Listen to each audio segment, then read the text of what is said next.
ஏய் லீலா, நல்லா இருக்கியா? நல்லா இருக்கேன். வாமா. எப்படி இருக்கீங்க? நல்லா ஏய் லீலா, நீ தனியாவா வந்த? இல்லக்கா, அப்பா வந்திருக்காரு, வெளியில போயிருக்காரு. அப்படியா? என்னது கையில டம்ளர்?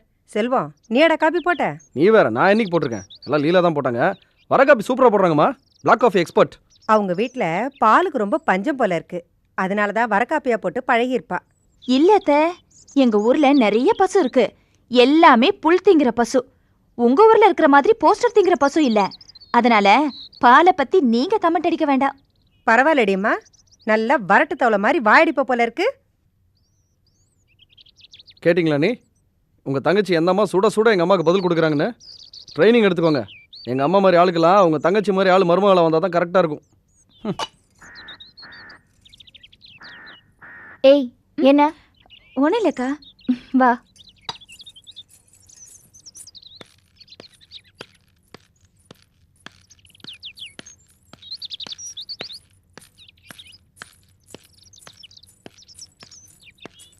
என்னண்ணே, லிஸ்ட் கொடுத்தனே, ஜாமான்லாம் போட்டாச்சா? அதை விட்டா வேற வேலை என்ன தம்பி?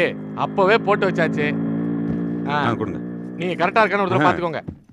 தானே பார்த்து விலையெல்லாம் கரெக்டா போட்டு வச்சிருக்கேன். என்னண்ணே, லிஸ்ட்டு 1000 தாண்டும் போல இருக்கு. வாங்குற சாமானுக்கு தகுந்த மாதிரி தானே விலை இருக்கும். சரி, அப்போ நான் எடுத்துட்டு கிளம்புறேன். பணம் ஒரு வாரத்தில் தந்துடுறேன். என்னது கடனா? ஏது கடைன்னு வாயை பொழந்துட்டியா? இந்தியாவே கடை வாங்குதுண்ணே. ஏன் போஸ், கடன்னு முன்கூட்டியே சொல்ல மாட்டியா? என்னண்ணே ஒரு மாதிரியா பேசுறிய? என்ன உங்களுக்கு தெரியாதா? நான் என்ன ஓடியா வர போறேன்? போஸ், நான் சாதாரண வியாபாரி தானே. 50 கிலோ அரிசி என்னன்னு சொல்லிட்டு நிறைய பொருள் வாங்கிட்டு இப்படி கடன் சொன்னா நான் எப்படி சமாளிக்கிறது? நீ ஒரு வியாபாரி தானே, கொஞ்சம் குறைச்சு வாங்கினா தானே நான் அனுசரிச்சுட்டு போக முடியும். கொஞ்சம் எதப்பதமா நடந்துக்கோ போஸ். நீங்க சொல்றது சரிதானே.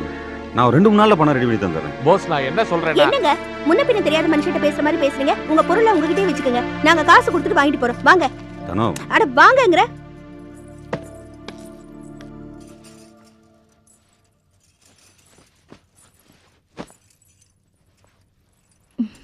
என்ன லீலா, வீடு பிடிச்சிருக்கா? எனக்கு பிடிச்சா என்ன, பிடிக்கலனா தான் என்ன? நீ தான் இங்க குடுத்தனம் பண்ணி குப்பை கொட்ட போற. ஆனா சரு அக்கா, அநியாயத்துக்கு இந்த வீடு சின்னதா இருக்கு. ஏங்கா, நம்ம கிராமத்துல அவ்வளோ பெரிய வீட்டுல இருந்துட்டு உன்னால எப்படிக்கா இந்த வீட்டுல இருக்க முடியுது? எனக்கு இங்க வந்ததுல இருந்து எப்படா வீட்டுக்கு போலான்னு இருக்கு. எல்லா காலத்துலயும் ஒரே மாதிரி இருக்க முடியுமா? அப்பப்போ இருக்கிற சூழ்நிலைக்கு ஏத்த மாதிரி அனுசரிச்சு தான் வாழணும். எல்லாத்துக்கும் சிரிச்சுட்டே ஒரு பதில தயாரா வச்சிருப்ப.